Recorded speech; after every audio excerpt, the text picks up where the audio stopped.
Gracias a Dios porque tener, hermanos, cada jueves, por la gracia de Dios, una mejor asistencia también, que se estén animando a poder estar.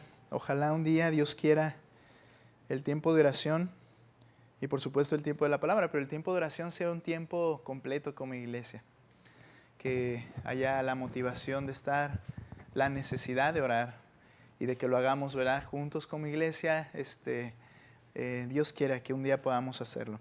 Y que decía Spurgeon, cuando hablaba del éxito en su iglesia o en la iglesia y de la fortaleza de la iglesia, en una ocasión que le preguntaban, dice un escrito que lo llevó a esta persona a la parte baja del tabernáculo allá en Londres, que era el templo, y en la parte de abajo antes del culto estaba un grupo de personas orando, y oraban siempre antes del culto, estaban siempre orando por la iglesia, y él mencionaba que ahí estaba el poder, la fuerza de su iglesia y de la iglesia. Y es verdad, hermanos, la fuerza de nuestra iglesia no radica en el arquitecto humano que puede estar, sino en que el Señor nos fortalezca.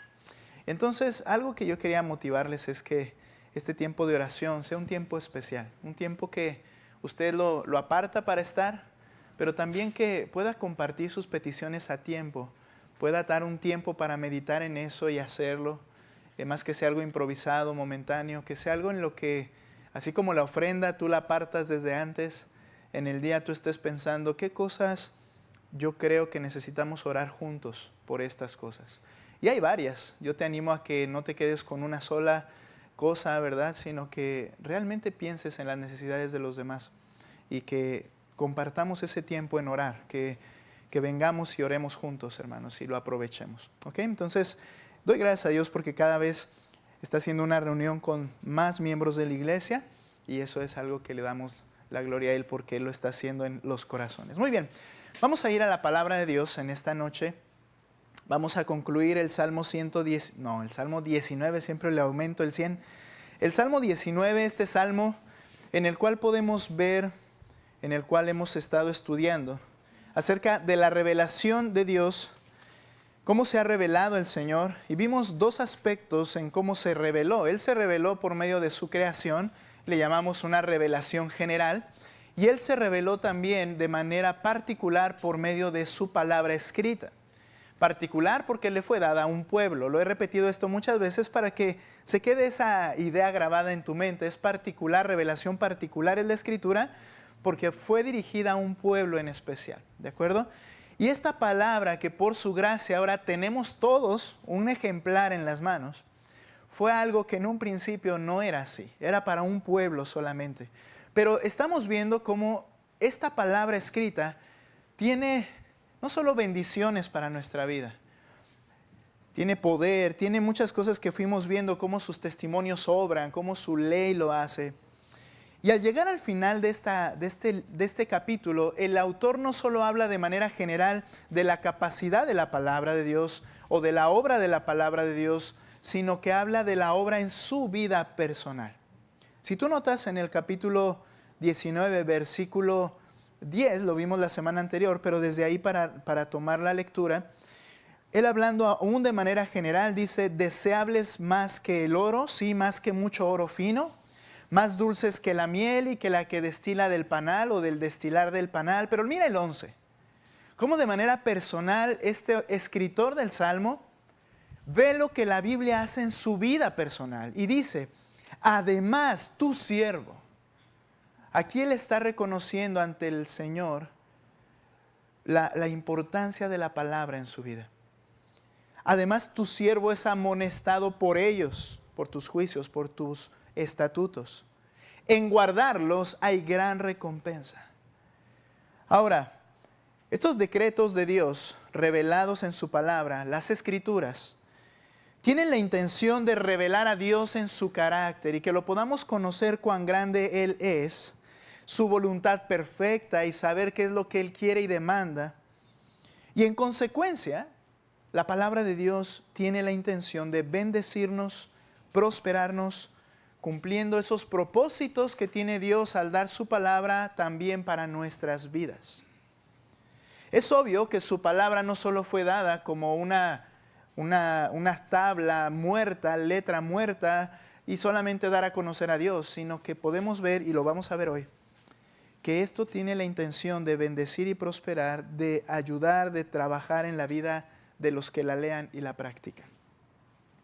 Vemos promesas que Dios ha dejado en su propia palabra. ¿Te acuerdas cuando Dios le habla a Josué, en el capítulo 1 de Josué, cuando Moisés ya muere? ¿Y qué le dice a Josué? Le dice a Josué que si se esforzaba por cumplir la ley, promesa, para que tengas éxito donde quiera que vayas. Y Josué, cuando se apegó a la ley de Dios, siempre fue un rotundo éxito. Cuando la omitió por un momento, fracasó. También le dijo a él en el verso 8, acerca de meditar en la palabra y de buscar estar obedeciéndola, le dice, porque entonces, cuando hagas eso con mi palabra, porque entonces harás prosperar tu camino y tendrás éxito. Quiero que notes algo. Aquí está la palabra poderosa del Señor, aquella que salió de su boca, inspirada por el Espíritu Santo, pero te dice a ti y a mí, solamente si tú haces lo que tú tienes que hacer, a ti te va a ir bien. Entendamos algo y creo que lo podemos afirmar juntos. Haga yo o no haga, a Dios no le quito ni le agrego absolutamente nada. Pero ¿cuánto sí le resto a mi vida personal? Yo puedo omitir su palabra y no hacerle caso, ¿verdad? Y simplemente no creer lo que Él dice y a Él no le va a pasar nada. Pero ¿cuánto afecta en mi vida?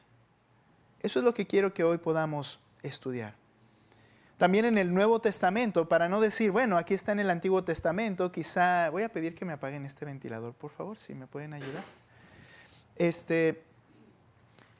En el Nuevo Testamento, para no decir que solamente en el Antiguo, de alguna manera eran unas promesas únicas para Josué y los que estaban allá, Santiago utiliza la misma idea que Dios le dio a Moisés y le dice Santiago a sus lectores de su carta. Cuando él escribe y dice que aquel que mira atentamente la ley de Cristo, ya implica toda su palabra y lo que Cristo quiere que hagamos con ella. Cuando miras la ley de Cristo y la obedeces, dice lo siguiente, esta persona, y es como un énfasis de decir, solamente el que la observe y la obedezca, será bienaventurado en lo que hace. Quiero que pienses en algo importante. ¿Tu vida está siendo exitosa como cristiano? Si tú me dices que sí, quiero que directamente, proporcional a eso, te respondas a ti mismo. ¿Cuánto meditas, lees y obedeces la palabra? Y entonces ahí está la respuesta a tu éxito. Pero si esto no está, estás engañado. Lo que tú crees que es éxito, no lo es. Estás corriendo hacia otro lado. Porque el éxito de un creyente radica en atender la palabra y practicarla, y éste será bienaventurado en lo que hace. Solamente Él. Pablo dijo que el propósito de las Escrituras para nuestras vidas, dice, a fin de que el hombre de Dios sea perfecto, equipado para toda buena obra. Es decir, una persona con una vida realmente piadosa, una manera de vivir piadosa. Pero ¿qué está relacionado con esto? Aquel que atiende las Escrituras, porque las Escrituras van a hacer esto en tu vida. Al ver esto, hermanos, podríamos hacer una evaluación de muchas de nuestras iglesias y de nuestra propia iglesia que tiene un recorrido, el recorrido que sea en tiempo. Pero ¿cómo es que la palabra no es leída, no es obedecida?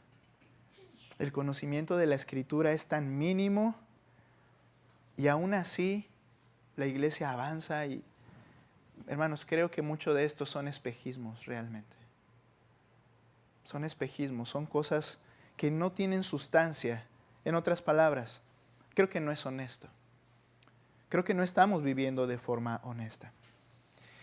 Estoy en la introducción, pero quiero hacer un énfasis a entender que la Escritura da promesas para bendecir a aquel que hace un uso apropiado de recibir y de obedecer la palabra.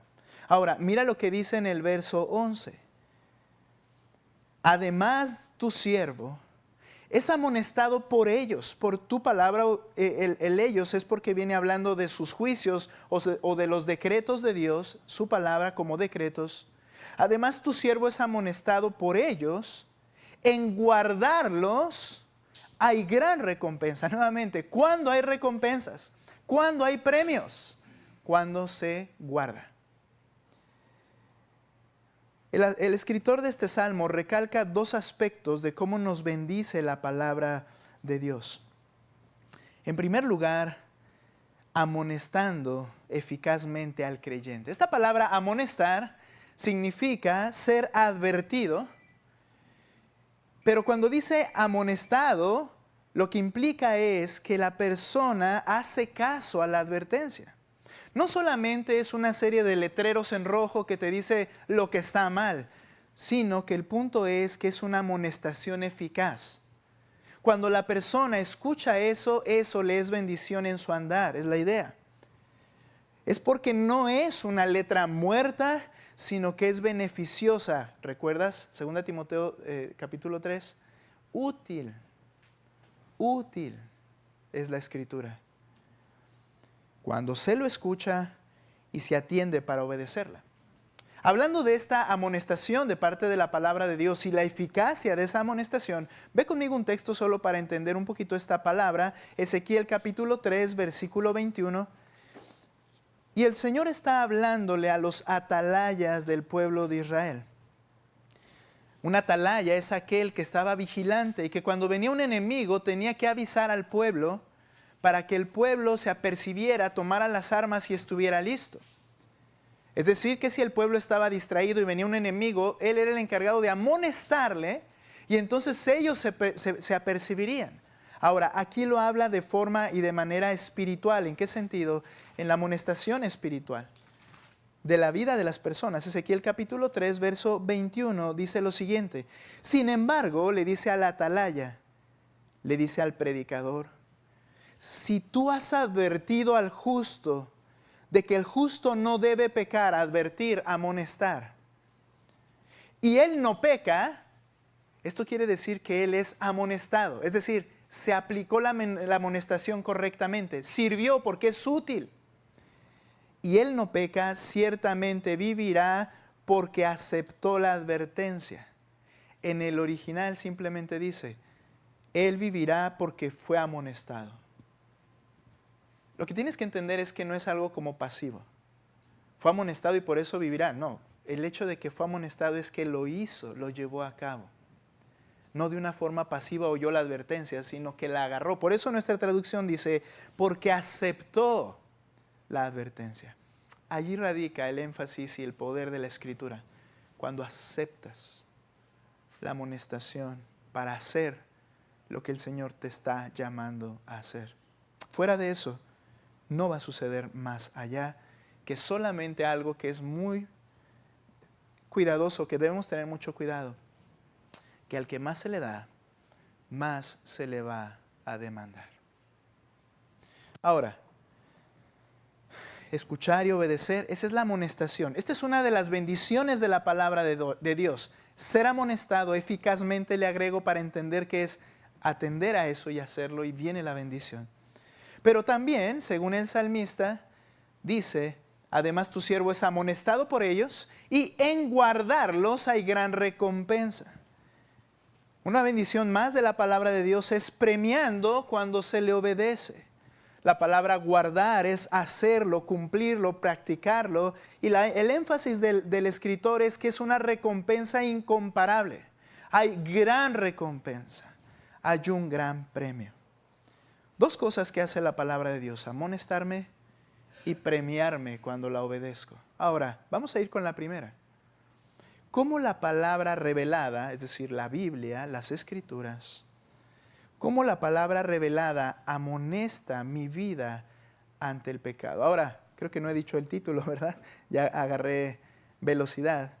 Pero el tema que hoy estamos viendo es la Biblia en mi vida. La Biblia en mi vida. Hermanos, que hoy salgamos necesitados de leer más y de obedecer más aún.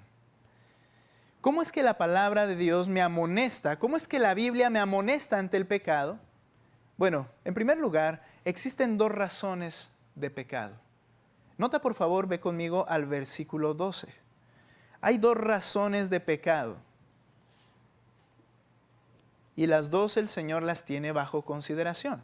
Mira la primera. ¿Quién puede discernir sus propios errores? Mira la segunda, versículo 13. Guarda también a tu siervo de pecados de soberbia. ¿Qué quiere decir? Una es, ¿quién puede discernir sus errores? Esa palabra ahorita la veremos, pero es que te equivocaste, que no te diste cuenta, que fallaste porque no sabías. Pero la soberbia es que sabes y que de todos modos lo haces. No estás mentalmente desinformado. Sabes qué es y aún así lo ejecutas o lo ejecuto. Dos clases o dos razones quise llamar de pecado. Y en ambas Dios tiene un trato justo. Ve conmigo a Números capítulo 15, versículo 27.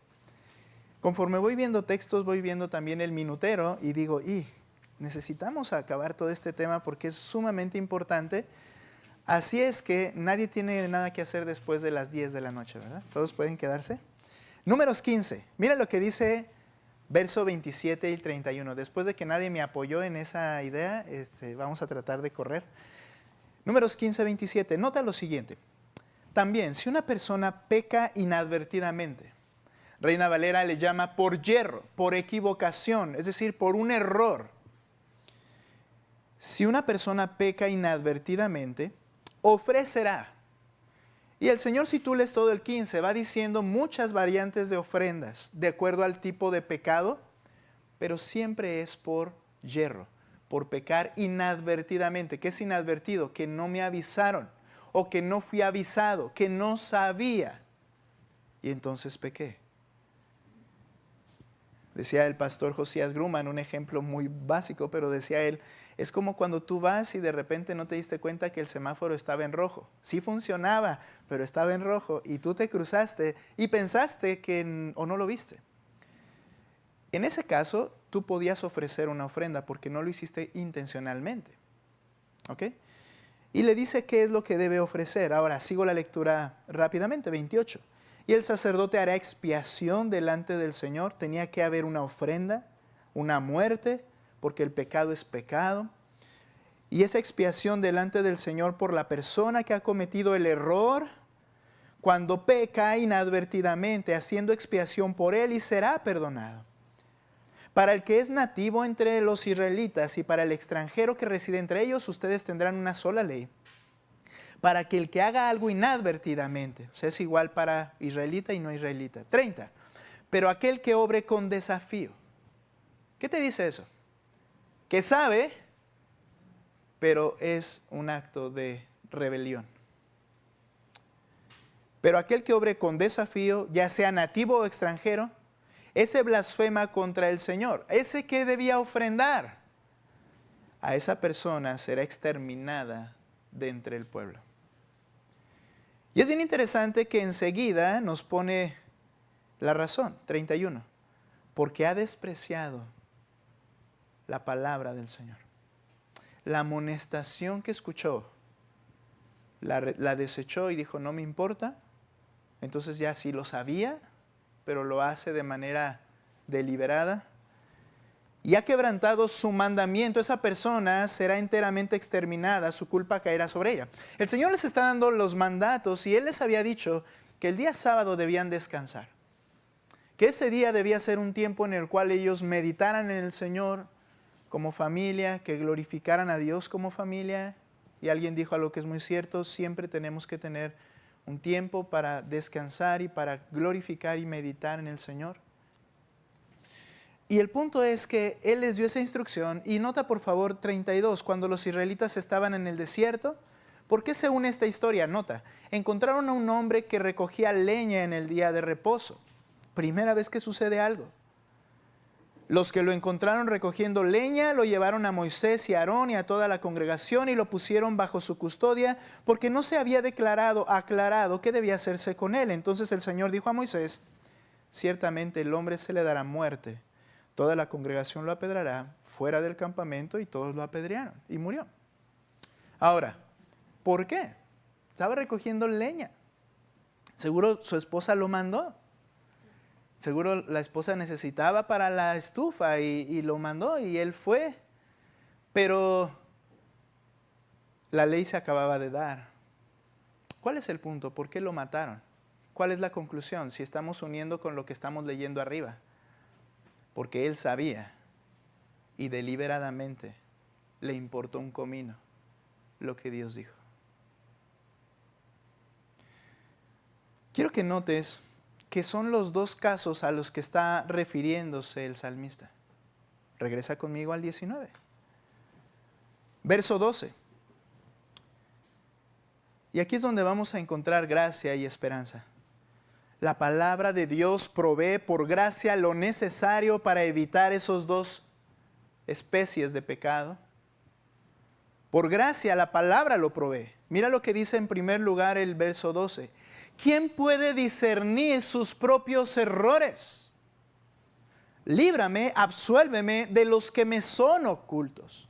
Esta palabra error es ese mal que no es deliberado o intencionado. La palabra aquí es mi pecado de error. La idea es mi falta por error. Ese mal que no es deliberado o intencionado, pero que es causado, dice el diccionario, posiblemente por falta de atención o ignorancia. Ok, o no lo sabía o no lo escuché porque cuando estaba oyendo, estaba en la luna. O estaba dormido, o estaba en otro lugar. Sabes que Dios ha hablado muchas veces, y dice la Escritura en Hebreos, y de muchas maneras. ¿Y dónde has estado? ¿Dónde has estado?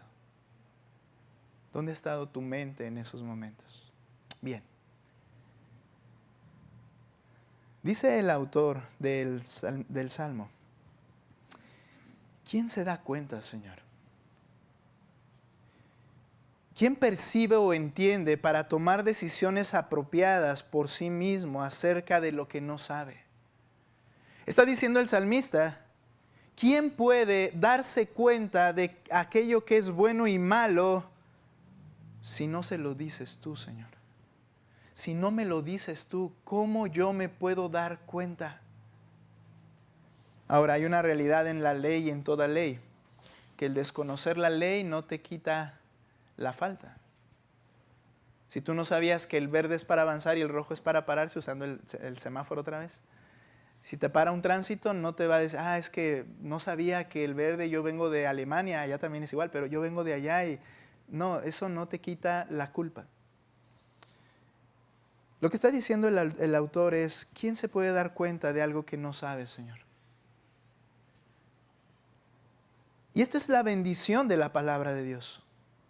La palabra nos advierte, nos amonesta acerca de aquello que ignoramos. ¿Recuerdas 2 Timoteo? Útil, primer aspecto, para enseñar.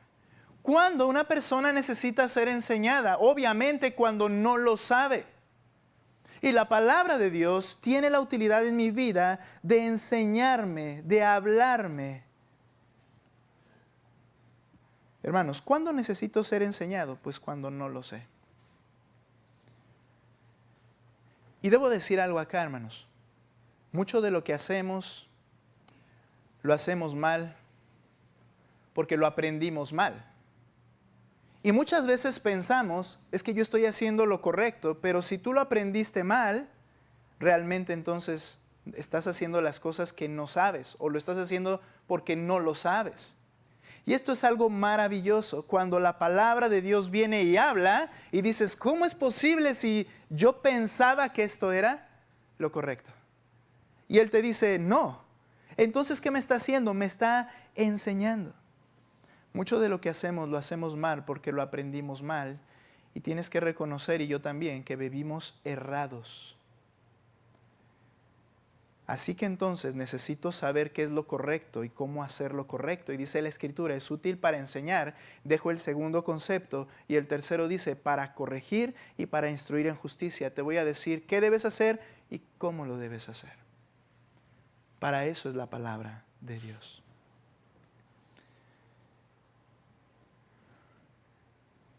Hay un proverbio 21:2, escúchame.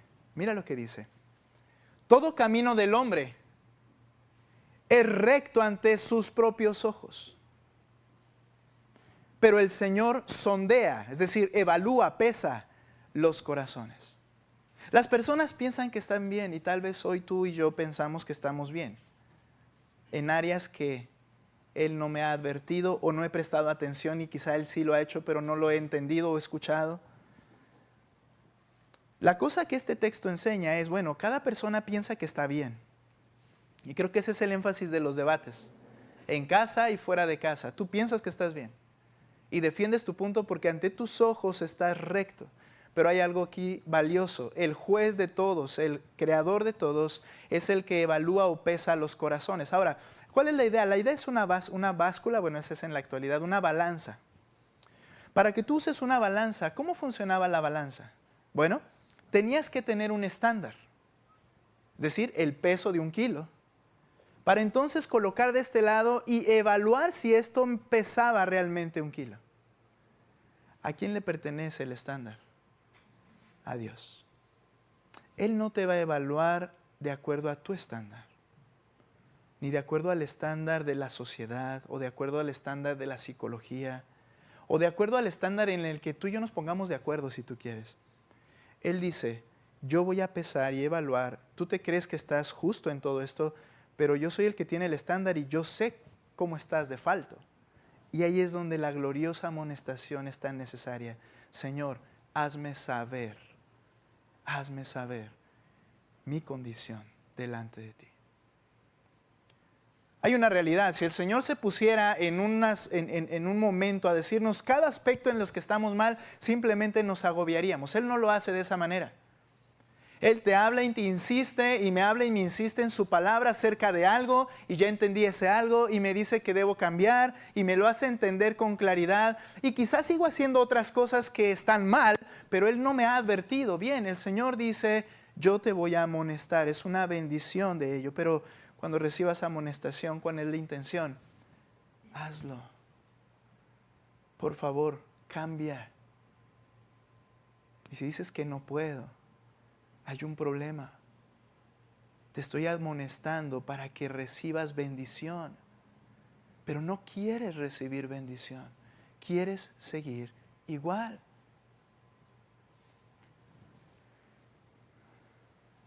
De verdad, podemos buscar su dirección perfecta. Ahí mismo, Salmo 25, ve conmigo al verso 8.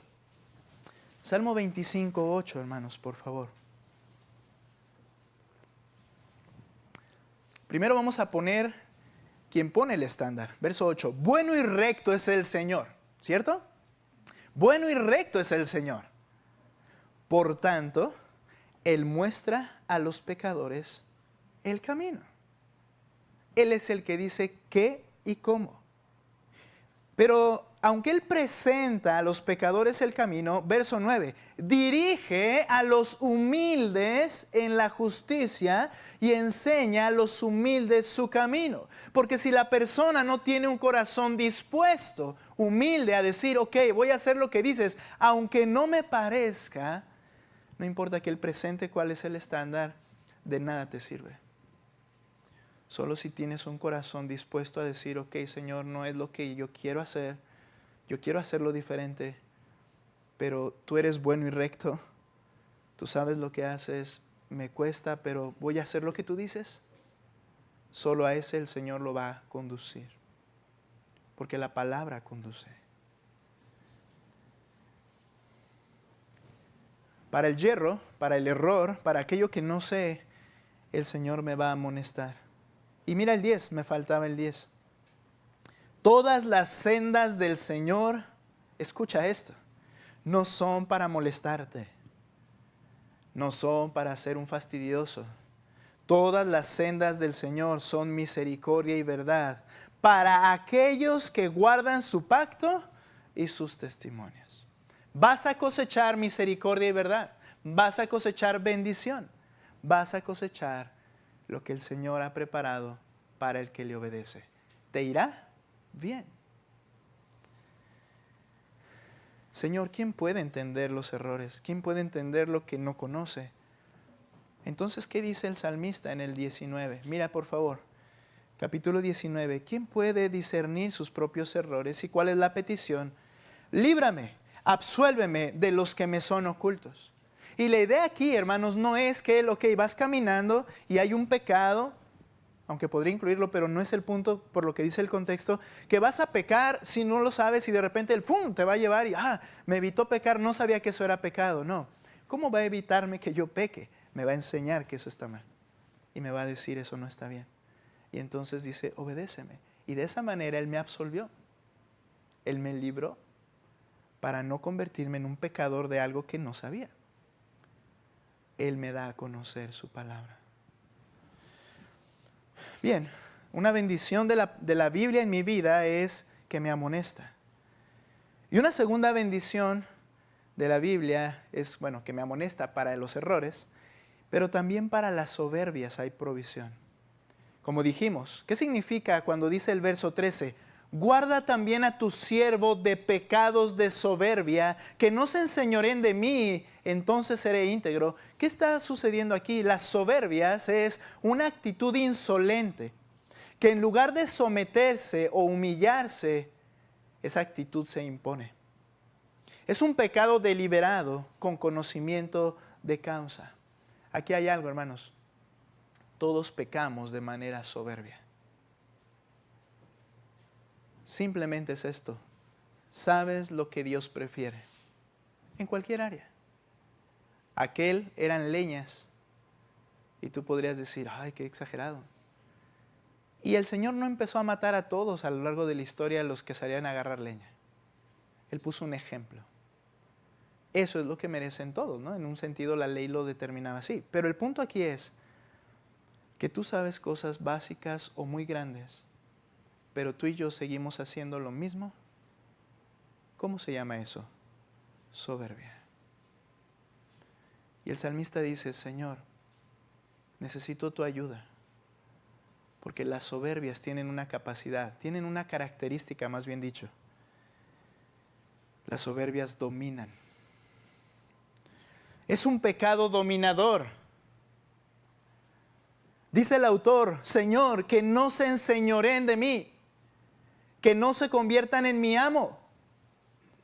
¿Por qué, hermanos? Porque cuando tú sabes algo y de todos modos pecas deliberadamente, se convierte en un círculo vicioso en tu vida.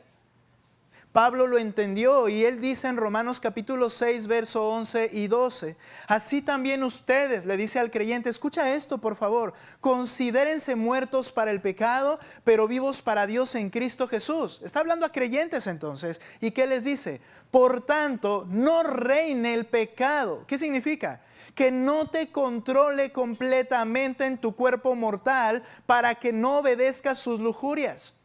Hay creyentes que pecamos en una u otra manera y en lugar de abandonarlo con humildad, de buscar ayuda y querer abandonarlo, lo dejo y digo, está bien, ya no lo voy a volver a hacer como si fueras capaz de hacerlo. Ya no lo voy a volver a hacer, sé que estuvo mal, el Señor habló, me dio miedo cosas que escuché, pero al final de cuentas, ¿sabes qué va a pasar? Lo vas a volver a hacer. Porque ese pecado es dominador, porque sabiendo lo hiciste. Y entonces ha dominado, es como una droga. En tu cerebro hay un deseo de volverlo a hacer y lo vas a volver a cometer. Si no eres suficientemente movido para abandonarlo de tajo, escúchame bien, si no eres movido para abandonarlo de tajo, te va a estar dominando permanentemente. Esa es una mentira de que, no, está bien, pastor, ya lo dejé. Lo dejé así, como que no quiero, pero lo dejé. Oh, ¿sabes qué? Va a regresar. Llámale como le llames. Hay pecados desde muy, vamos a decir así, pastor, ¿eso es normal? A pecados horribles. Llámale como le llames. Cuando tú has pecado de manera deliberada, el pecado te cautiva. Dijo Pablo, no reine en tu cuerpo porque te va a controlar y tu cuerpo va a estar obedeciendo a sus lujurias o pasiones. Hay hombres que no pueden dejar la pornografía. Hay hombres que no pueden dejar de ver a las mujeres que están en la calle y no su esposa. Hay mujeres que no pueden dejar el chisme. Hay mujeres que no pueden dejar de tratar de controlar su casa, su dinero y a su esposo. ¿Y sabes por qué es tan difícil abandonar esos pecados? Porque los cometiste de manera deliberada y el pecado es esclavizante. No importa que seas creyente, el pecado tiene poder.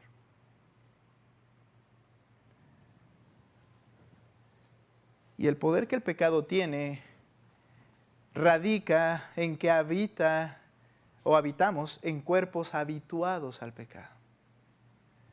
Mi química, mi cerebro, mi persona está afectada, lo físico, lo intelectual está afectado por el pecado y está habituado a pecar, y cuando tú le das una dosis, quiere más.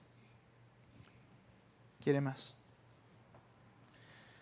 Pero esto es lo hermoso y lo que el salmista enseña, que la palabra de Dios tiene poder. Y mira, antes de que digamos un amén, entiende cómo radica este poder para que ese amén así sea, se cumpla en tu vida y en mi vida. La palabra tiene poder, amén, así un día me va a abandonar ese pecado. No funciona así. Nota lo que dice el texto. Guarda también a tu siervo de pecados de soberbia. Una palabra muy enfática. ¿Sabes qué significa guarda? Guarda a tu siervo. Impide, Señor. Retén, reprime, contiene, refrena, impide que esta acción ocurra. Habla de aplastar algo, habla de reprimir y detener con fuerza algo, y le pide al Señor, hazlo en mi vida. Ve conmigo al Salmo 119, 9 al 11, y ese texto yo te invito a que lo tengas de memoria, que te acuerdes de él permanentemente, porque dice este Salmo 119, ¿cómo puede el joven guardar puro su camino? ¿Cómo puede el joven guardar puro su camino? Es decir, sin pecar, con tanta tentación y con un cuerpo habituado al pecado. ¿Cómo puede? Guardando tu palabra. Y dice el salmista, con todo mi corazón te he buscado. ¿Notas que hay una urgencia? ¿Notas que hay una desesperación? Con todo mi corazón te he buscado. Y ahora le dice el salmista, no dejes que me desvíe de tus mandamientos. En mi corazón he atesorado tu palabra para no pecar contra ti. Debo entender una cosa. Parece lamentable, pero parece que es el camino que el Señor en su sabiduría y providencia ha entendido que es el correcto. Te tiene que llevar a un punto de desesperación. Te tiene que llevar a un punto en el cual te des cuenta que eso es tan odioso y tan horrible. Pero mientras lo tengas guardado y nadie lo sepa, ¿sabes? No se te va a parecer tan odioso y horrible. Se hace horrible y odioso cuando lo sacas a la luz y alguien más lo ve. Ahí se hace horrible. Pero ¿sabes qué es lo común? Cuando hay un pecado deliberado, lo ocultan. Y lo oculto yo, y lo oculta la familia, y lo ocultan los que me conocen, y lo ocultan para que no salga la vergüenza. Pero Dios tiene que hacer lo bueno en nosotros. Y cuando sale a la luz se ve lo horrible que es, y viene un clamor a decir, Señor, no permitas que esto siga. Porque mientras esté oculto y siga dominando mi vida, voy a seguir ahí como una droga que nadie conoce. Ahora, ¿cómo hace esto la palabra? ¿Cómo es que la palabra del Señor, si la guardo, dice el verso 11, es para no pecar contra ti? ¿Cómo sucede esto? Bueno, lo hace creando convicciones santas. Ve conmigo a Romanos capítulo 12, por favor. Tengo una mentalidad, una forma de ver las cosas que suele buscar tolerarse a sí mismo y tolerar nuestros pecados. Así somos. Entonces la palabra de Dios tiene gracia, tiene poder en estos pecados deliberados que nos gobiernan. Y mira lo que dice Romanos capítulo 12, verso 1. Por tanto, hermanos, les ruego, por las misericordias de Dios, por lo que Dios ha hecho para ti, por solo misericordia y gracia, que presentes tu cuerpo como sacrificio vivo, santo, aceptable a Dios, que es tu culto racional de ustedes. Bien, ¿y cómo le hago si estoy dominado por un pecado? Cualquiera que este sea. Yo en mi interior, dijo Pablo, yo quiero hacerlo, pero esto me está controlando. Aquí está cómo funciona la Biblia en mi vida. Verso 2. No te adaptes, no te amoldes a este mundo, sino transfórmense. ¿Y cómo sucede esto? Mediante la renovación de lo que entiendes, de tu mente, para que verifiques cuál es la voluntad de Dios, es decir, lo que es bueno, aceptable y perfecto. ¿Qué tiene que pasar? Tiene que suceder que la palabra de Dios cree convicciones en mi mente que hacen que aborrezca ese pecado. Una ilustración para entender esto.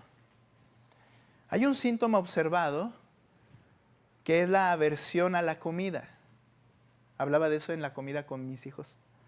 Un síntoma observado que es la aversión a la comida. El psicólogo y neurocientífico estadounidense Hadley Bergstrom menciona que el cerebro activa un mecanismo de autodefensa y condicionamiento mental relacionado con el gusto. Es un rechazo automático que desarrollamos para alimentos, ya sea que nos hicieron sentir mal o que comimos cuando estábamos enfermos. Esto se le llama memoria alimentaria. Puede ser tanto para sensaciones positivas o negativas. Comes algo que te daba mamá y te sentías arropado y hasta le haces así. ¿Por qué? Porque te acuerdas. O comes algo que te dio tu novia o un chocolate y recuerdas la marca, cosas como estas. Pero si comiste algo y estabas enfermo y detonó tu enfermedad, aquello le vas a tomar ¿qué? Un asco. No quieres volverlo a ver. A mí me pasa algo, no es alimentario, pero cuando veo un camión de transporte de los que salen fuera de la ciudad, me da dolor de cabeza y empiezo a sentir náuseas. ¿Por qué? Porque en los viajes que hacíamos a Querétaro de 15 horas, cargando a los chamacos en las piernas, bueno, mi esposa era la que los cargaba más, varias veces hubo mareos, vómitos, caminar hasta atrás y luego los baños, todo eso. Yo nada más veo un camión y me da asco. ¿Qué quiero decir con esto? La palabra tiene que crear una memoria bíblica. Y esta va a ser un arma contra el pecado. Son esas convicciones que van a hacer que reprima mi pecado y que me guarde como creyente. ¿Sabes cuál es la cuestión aquí, creo yo? Que por más que grite el que está aquí y que Dios hable, es el Espíritu el que tiene que obrar en tu vida. Y muchas veces te tiene que llevar a un abismo para que clames al Señor. Y entonces Él con su misericordia te muestra, mira, esto es lo que quiero para ti. Y cuando ves eso que quiere para mí, se convierte en una convicción y entonces hay una memoria bíblica de que aborrezco aquello. De que aquello dañó a mi esposa, que aquello dañó a mi esposo, de que aquello afectó a mi familia, de que aquello dio mal testimonio a un hermano, de que aquello hizo blasfemar a Cristo. A veces tiene que llegar a ese límite, pero solo la Escritura renueva nuestra mente y nos hace crear convicciones que nos van a hacer reprimir el pecado. Señor, guárdame, reprime.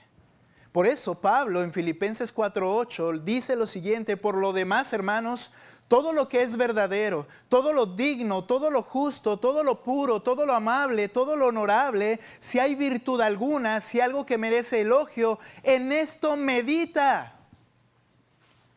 Lo que viene a tu mente y lo que está alimentando tu mente afecta si vas a reprimir o no el pecado dominante en tu vida. Tienes que mantenerte meditando en lo bueno, lo puro, lo santo, lo amable, lo que es de buen nombre.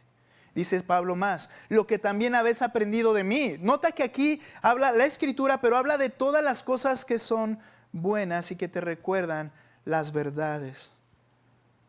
Dice, lo que has recibido y oído y visto en mí, esto practica y el Dios de paz estará con ustedes. ¿Cómo alimentamos, usando el término del alimento, nuestra mente? ¿Cómo la alimentas? ¿Con antivalores? ¿Con verdades humanas elementales? Quiero dar un ejemplo en esto. ¿Cómo son los antivalores y verdades humanas elementales? Hermano, tú puedes oír la música que quieras, con el ritmo y el punchis que tú quieras. La Biblia no dice cuántos graves debe de tener la música para que sea santa y cuántos no. Pero lo que comunica te está alimentando la mente. Es que me gusta, sí, solo recuerda algo. Esto es un paso hacia atrás en reprimir tu pecado. Es un paso hacia atrás. Lleno de antivalores el Facebook, el TikTok y todas estas cosas. Y todo el tiempo estás alimentando tu mente con eso. Por eso Pablo dice, hermanos, ¿tú crees que en aquel tiempo no había cosas en que distraerse? Sí, no había pantallas, pero siempre ha habido distracciones. Esa es el arma esencial de Satanás. Y dice, guarda tu mente en pensar las cosas que valen. Ahora, vamos a una cosa. Yo te dije, puedes oír lo que quiera. Bueno, hay cosas que no son malas, pastor. Vamos a hablar de personajes cantantes que he oído en nuestra congregación. Muy bien, vamos para allá. Mijares, Luis Miguel, Emanuel, es diferente, ¿verdad? Manuel y Luis Miguel. Arjona, bien. Escúchame esto, por favor. ¿Estás siendo alimentado por verdades humanas elementales? Colosenses 2:8 dice lo siguiente. Que los rudimentos del mundo, dice, ve conmigo, Colosenses 2:8. No quiero dejar este texto, por favor. Colosenses 2:8.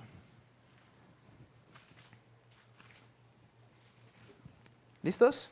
Ayúdenme a leerlo fuerte. Nueva Biblia de las Américas para que no haya problema. Ok, fuerte hermanos, adelante. ¿Qué dice?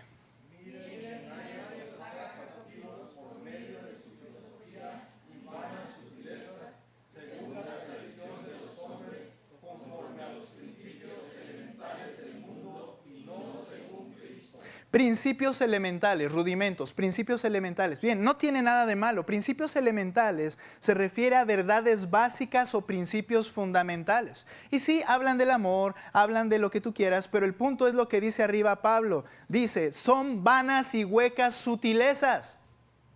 ¿Qué quiere decir vano y hueco? No te edifican. Y de eso estás escuchando permanentemente. Ahora, parece que estoy siendo, ¿cómo se le dice? ¿Legalista? No radical, sino legalista. Bien, ¿cuál es el problema? Cuando Pablo le dice a los creyentes en qué deben estar meditando, y aunque no son malas, no son edificantes, la Escritura dice que nosotros debemos estar siempre en una genuina adoración, hablando entre ustedes, dice el Efesios 5:19, con salmos, himnos, cánticos espirituales, cantando y alabando en vuestro corazón al Señor. ¿Por qué? Porque esto te mantiene enseñando quién es Dios. Recuerda su bondad, recuerda sus promesas, recuerda su presencia, recuerda su sacrificio, recuerdas la verdad del Señor que comienza a cambiar tu mentalidad y darte una memoria bíblica para que puedas reprimir el pecado. Hermanos, reprimir el pecado no es gratis. No va a suceder si la palabra de Dios no está haciendo eso en mí. Es una bendición más de la cual nos estamos alejando. Las otras cosas solo adormecen tu mente. Y esto no genera memoria bíblica. Y por tanto no habrá protección para pecar. La palabra nos amonesta eficazmente. Aún en pecados de ignorancia me enseña.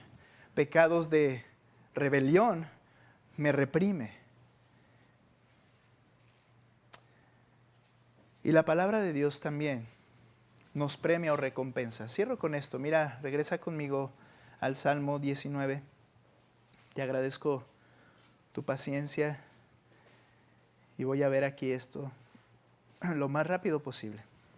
Salmo 19. Y mira lo que dice, ok, Señor, absuélveme de mis pecados que son ocultos, lo que no sé. 13. Guarda a tu siervo de pecados de soberbia, que no se enseñoreen de mí, que no me gobiernen. Y mira por favor a partir de la parte B del 13. Entonces seré íntegro y seré absuelto de gran transgresión. La palabra del Señor no solo me amonesta eficazmente, sino que me premia o recompensa. La integridad es un premio que la palabra de Dios me da o me otorga. Dice, porque entonces seré íntegro. Este es un estado de no volver a ser culpable de un pecado. Es decir, esta integridad depende del lavamiento, de ese trabajo de la palabra de Dios en mi vida al escucharla y estar dispuesta a obedecerla. Podemos ser íntegros, es decir, ya no ser llamados culpables por ese pecado que yo cometía, cuando la palabra nos conduce de victoria en victoria sobre nuestros pecados. Me lleva a integridad.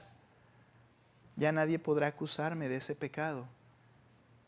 Ya no cometeré más bien ese pecado del cual era esclavo, o del cual no sabía que pecaba porque no conocía. La palabra me da como recompensa y premio la integridad. Además, la palabra del Señor, parte final del 13, y seré absuelto de gran transgresión. Eso es que Él me libera de ser llamado culpable ahora sí. Es decir, que esos actos deliberados de desobediencia o de esos pecados ocultos en los que puedo caer, Él me libra para que no caiga. No Dios como de manera, sino la palabra de Dios me premia con eso. Ya no peco en esas cosas. Quiero decir aquí esto, hermanos, por favor. ¿Cuántas veces se dice, se declara incluso, yo sé que no debo hacerlo, pastor? Hoy no le digas al pastor, pero yo sé que no debo hacerlo. Yo sé que debo hacer esto. ¿Pero qué? Yo sé que, pero ¿qué? ¿Pero por qué lo sigues haciendo? Diría yo a mí mismo. ¿Pero por qué? No hay permiso para hacerlo. Y la palabra tiene la capacidad de hacer esta obra en ti para que no lo sigas haciendo. ¿Pero qué? ¿Cuál es tu excusa? La idea es que andaremos cada vez más en santidad y seremos, como dice la Escritura, irreprensibles. Nadie podrá decir que estoy haciendo algo malo, ni Satanás, ni ninguna persona. No para mi orgullo, sino para la gloria de Dios, porque Él me libera, me da ese premio de liberarme de la culpa o de ser culpable de pecar. Algo más, versículo 14. Sean gratas las palabras de mi boca y la meditación de mi corazón delante de ti, oh Señor, roca mía y redentor mío. Otro premio, hermanos, es ser agradables a Dios. Miren, este es un premio de la palabra cuando obra en nuestras vidas. De la Biblia cuando me amonesta y ahora me premia porque estoy obedeciéndola. Una cosa es que somos aceptos por los méritos de Cristo. ¿Estás de acuerdo? Delante del Padre, Él nos aceptó porque puso los beneficios y la obra de Cristo a nuestro favor. Y somos aceptos. No hay nada que yo pueda hacer para ser más acepto a Dios. Esa es una verdad. Porque soy acepto por Cristo. Pero hay algo que también es otra verdad, que va paralela a esta. Una cosa es ser aceptado por los méritos de Cristo, y eso gloria a Cristo y a Dios por ello, pero también hay un aspecto que toda la Escritura nos revela. Dios se complace en nosotros. Dios se agrada en nuestra obediencia. Y este es un gran premio. Vamos a imaginarlo así, que el rostro de Dios sonríe por mi vida. Ah, pastor, pero eso sucede también por Cristo. No, hay textos y textos que nos enseñan que el Señor se agrada de los que hacen tal cosa. Le dice el salmista que mis palabras, pensamientos y obras sean gratas a ti, Dios. Algunos textos menciono rápido, como en Romanos 12:1. Cuando yo me entrego en obediencia a Dios, dice sacrificio vivo, santo, aceptable, agradable a Dios. También al referirse a aquello que es la voluntad de Dios en el mismo Romanos 12:1 dice, para que practiques la voluntad de Dios que es buena, aceptable, agradable y perfecta delante de Él. También cuando habla de no ser tropiezo a mi hermano en la carta a los romanos, sino cuidarlo, dice lo siguiente el autor en Romanos 14, 18, porque el que de esta manera sirve a Cristo, habla de la persona que está haciendo esto, es aceptable, es decir, agradable a Dios y aprobado por los hombres. Quiere decir que quien no hace esto, no genera una sonrisa en el rostro de Dios, si lo puedo decir así. Y soy aceptado por Cristo. Pero es una manera distinta, muy diferente de vivir. Cuando habla acerca de la prioridad, de darle la prioridad a los creyentes, a otro creyente, dice, o más bien de la prioridad de los creyentes, 2 Corintios 5:9, ya sea presentes o ausentes, vivos o muertos, ambicionamos serle agradables al Señor. ¿Acaso Pablo no sabía que ya éramos aceptos? Él está hablando de esa satisfacción de Dios por lo que hacemos. Y termino con que como creyente que ahora somos, también la palabra dice, somos hijos de luz, debemos estar permanentemente examinando qué es lo que agrada al Señor. ¿Cuál es la idea? Para que busques agradarlo. Esta es una verdad. Yo te puedo decir a ti, tú me puedes decir a mí, hermano, eso no es agradable ante Dios. Y muchas veces eso es lo que caracteriza toda tu vida, hermano. Lo que no agrada a Dios. Pero un premio de la palabra de Dios cuando me amonesta y lo obedezco es, mi mente, mis palabras, mis obras serán agradables delante de ti. Hermanos, maravillosa es la revelación de Dios en su palabra escrita. Concluye el autor diciendo, oh Señor, roca mía, redentor mío. Pues, dice el Salmo 18, pues Él es quien nos ciñe de poder y hace perfecto mi camino. Su palabra es más valiosa que el oro y más satisfactoria que la miel. El creyente que se somete a la palabra experimentará la amonestación y protección contra el pecado para entonces disfrutar estos premios. Integridad, perdón de Dios, una vida grata que glorifica a Dios. Hermanos, la Biblia en mi vida. ¿Cómo está mi mentalidad bíblica? ¿Qué pecado es el que me tiene cautivo en este momento? ¿De qué cosas soy ignorante? Porque no presto atención a lo que Él está diciendo. ¿Sigues teniendo el mismo conocimiento que tenías hace 2 años? ¿Hace 1 año? No está la Biblia siendo lo que debe ser en nuestras vidas. Necesitamos escucharle. Puestos en pie, vamos a orar, hermanos. Señor, tu palabra es verdad. Tu palabra es la que nos amonesta. Y tu palabra trae bendición y premio tan grande a aquel que la obedece. Señor, creo que aquí responde muchas de nuestras preguntas, el por qué estamos como estamos. Pero también, Señor, nos da esperanza porque nos muestra que nos das gracia a través de tu palabra, capacidad. Tú eres quien nos ciñe de poder, dice tu palabra, y haces recto nuestro camino. Tú lo haces por medio de tu palabra. Necesitamos abrazarla, entenderla, buscarla, necesitarla, practicarla, Señor, y eso va a cambiar mi mentalidad y entonces ya no caeré en esos pecados en los cuales habitualmente caigo. Ahora te conoceré más, Señor, y sabré lo que te agrada y, Señor, haré lo que es agradable a ti, Señor. Yo te ruego, Padre, que le demos el valor que debe tener en la vida de cada hermano. Que cada familia le dé un valor de escucharla y meditar en ella.